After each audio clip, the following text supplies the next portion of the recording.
เจริญพรออกตนญาติโยมมื้อนี้วันที่22เนาะฮะวันที่22เดือน12 2024เฮาสิปีนผาใดนี่ครูบาอาจารย์ขึ้นถึงแล้วตอนนี้ก็4:30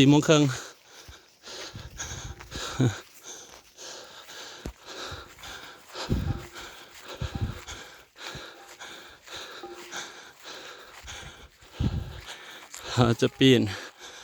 โอ้สุดยอดเด้อเอากับสปีนพูตัวนี้ต่อพูดเขาจะหอดทั้งละหอบแล้วสำนีก็หอบแล้ว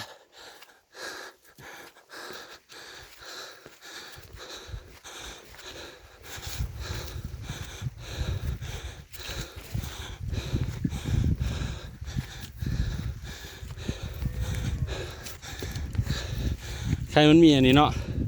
มันมีเป็นลมเป็นบกหอตีนงวนนี่นะเขาจะปีนไง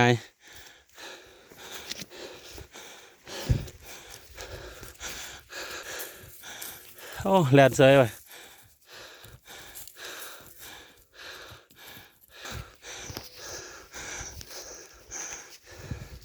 โอ้หอบ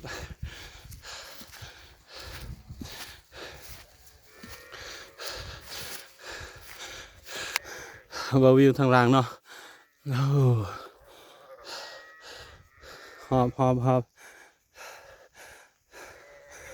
อันนี้ทางเข้าลงทางเข้ามาที่ซุกๆกุมูผู้สั่งอันนี้มาหอดพักที่หนึ่งของผาใดโอ้ครูบาอาจารย์หอดเทิงละหอดพักที่2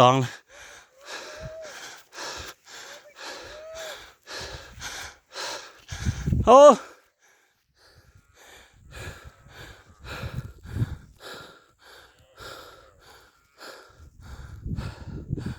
โอ้เผื่อสิหอดเนาะเฮ้ย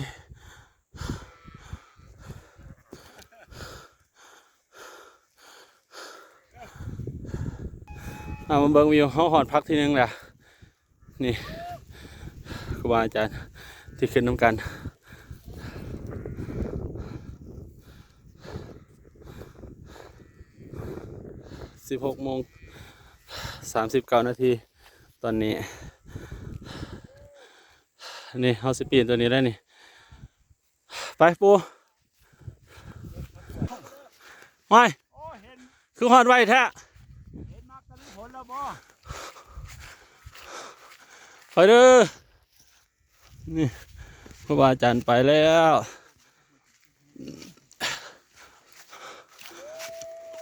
ก็เสียด2 คลิปหอดเครื่องนึงเขาก็จะปิดแล้วก็ถ่ายขึ้นอีกทีนึงสมมติว่าสิได้บอแบตจะหมดละเหลือหน่อยโอ้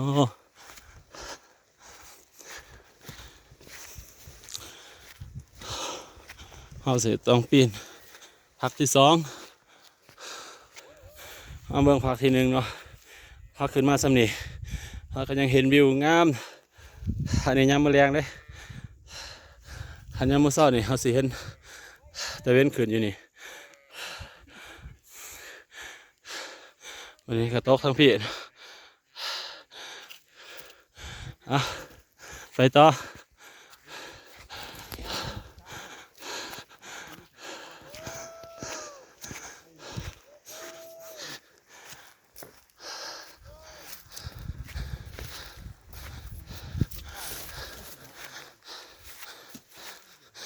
บ่มีใหม่กันสั่นเนาะ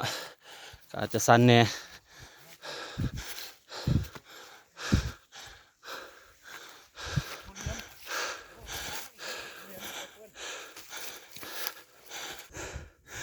โอ้หอดระยะนึงเขาก็เก็บบรรยากาศไว้นี่ เราอาจจะไปต่อ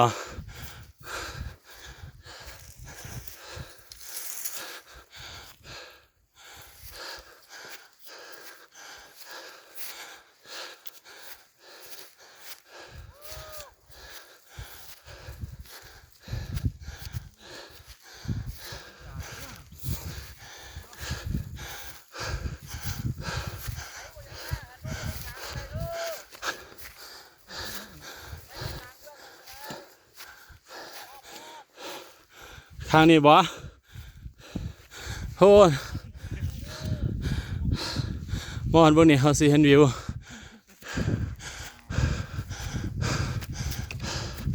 ไปไปต่อ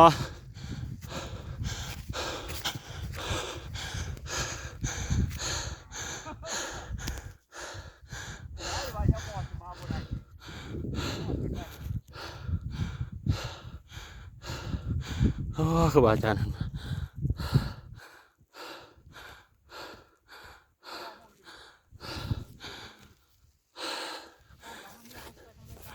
ฮะ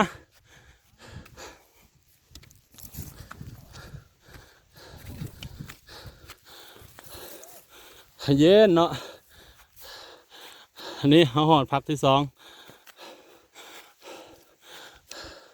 ถึงว่ามันจะเป็นผู้มันเป็นผักเป็นผัก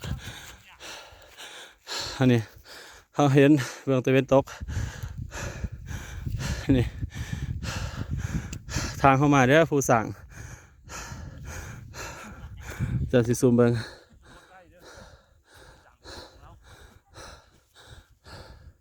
อันนี้สั้นที่เขาลงเมื่อสายนี้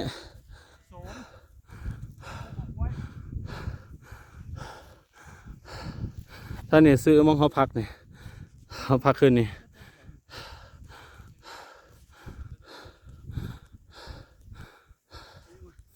โอ้อายุเทิงผาใด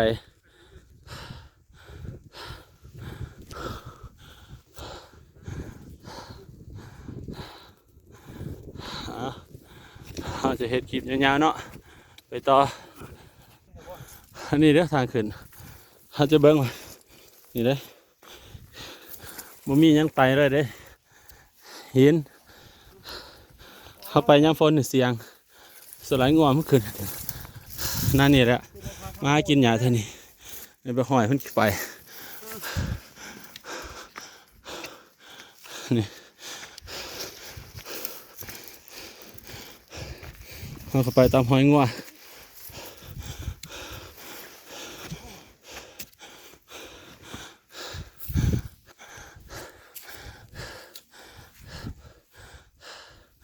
โอ้ปูเพิ่น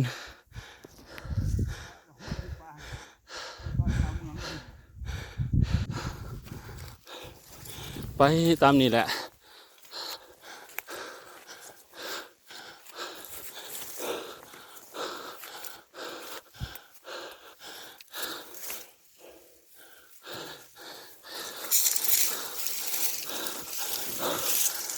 โอ้ส่วนนี้6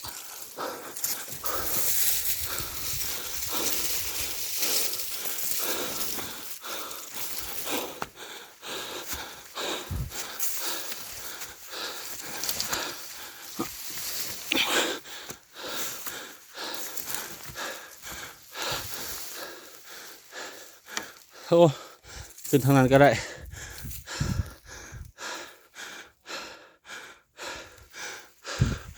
นี่แหละนี่อันนี้ทางขึ้นวกมาสะพีได้วันนี้ครึ่งงวนไปอย่างสิแหละห้องกับไปต้องทางงัว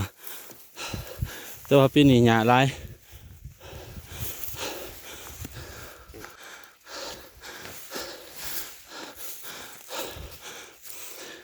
เขาก็จะเห็น300จะเกี่ยวว่า300เด้ทั้งเทิงจะเห็น300อีหลี360 องศาหอบโอ้ยระวังเด้อครูบาเด้อปูไปตังไปได้2 เซนเด้อหน่อย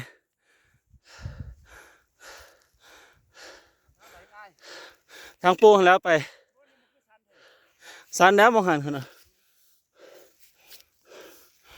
เขาก็สิขึ้นต่อนี่ไปตามทางงัวแต่ว่าที่ดีแท้ต้องมีไม้คันเท้าแบบนี้คันเฮาบ่ซื้อของอันนั้นเฮาก็ตัดไม้ก็ใส่ได้ที่กันเนาะพี่ทางขึ้นแต่ว่าเวลาเขากางขาเขาต้องเหยียบสังเกตมีหญ้าเด้อถ้าว่ามีหญ้าเนี่ยอันตราย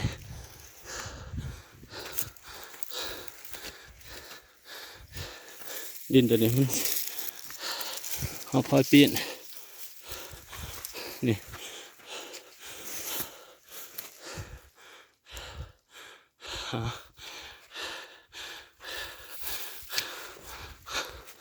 นี่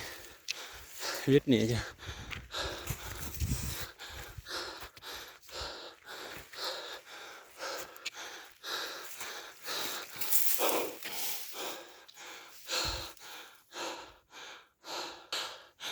อันนี้เขาสปีนขึ้นตัวนี้ตอนนะบางทีบางอย่างก็เลยสต็อปไว้มันบอกเห็นตัวนี้เขาเหยียบตัวมันระวังเลยมันตะลุดนี่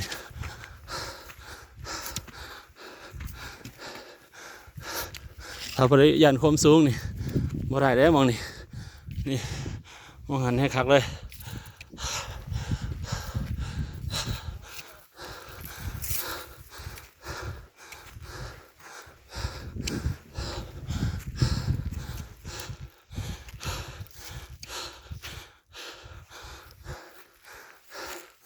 วันนี้เราจะชมวิว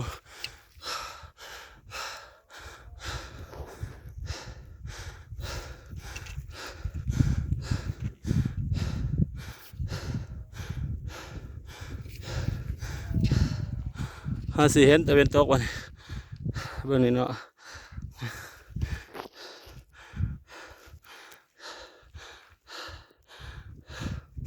เราก็สิไต่ตามนี้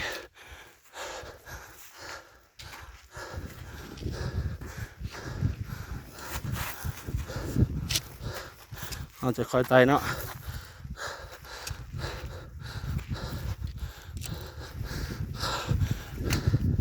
สุดก่อนทหารนุ่นมาเนี่ยมันข้านเนี่ย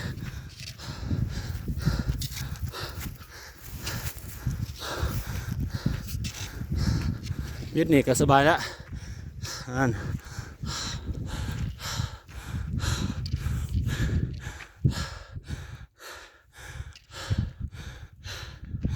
วันนี้ได้หยากมองนึงเนาะอุ้ย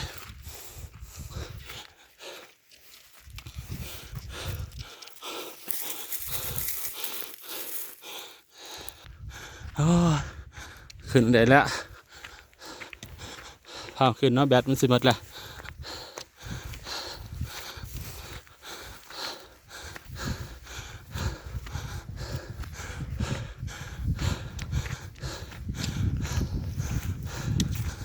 คลิปอยู่ในสมยาวๆ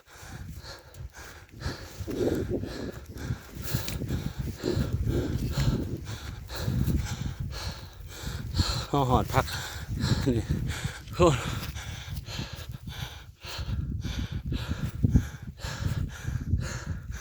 โหสูงใส่เข้ามาเพิ่นขึ้นอยู่บ่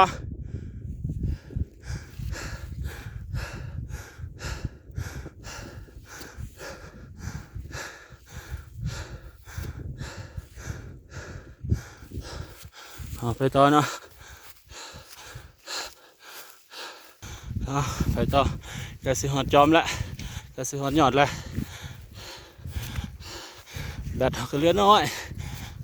สุดท้ายก็หอดยอดผ้าใด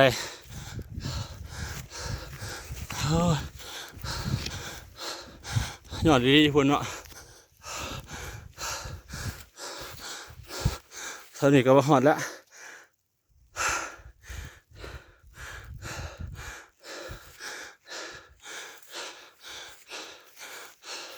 เอาสิเบิ่งมุมกว้าง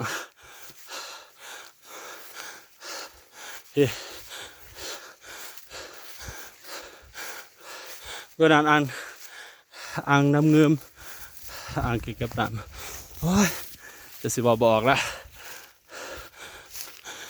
นะอ่อนแล้วหยอดผ้าใด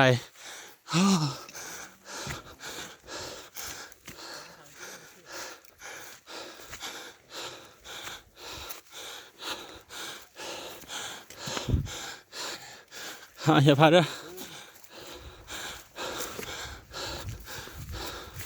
โอ้โหหอนหยอดแล้วได้นี่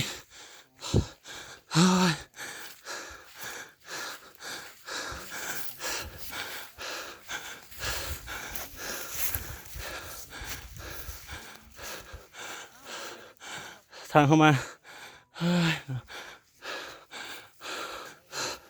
เบิ่งมุมกว้างห้องหยอด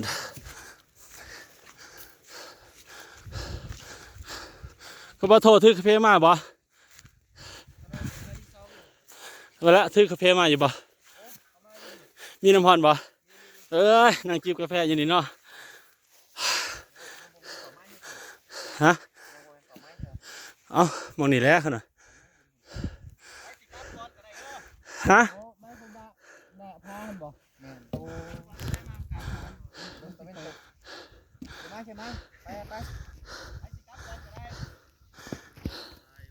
บอสเนาสิตามไปดอก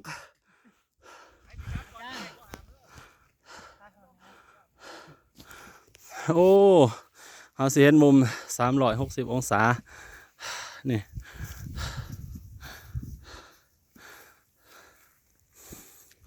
นั่งเมื่อกี้นี่บ่ค่ะกูจะนั่งเมื่อกี้นี่บ่ไปนั่งอยืนพากับไปเจ้าหน้ากันตีพักผ่อนทาก่อนทาปูพัน วันนี้ นี่แหละ สิไปอย่างอีก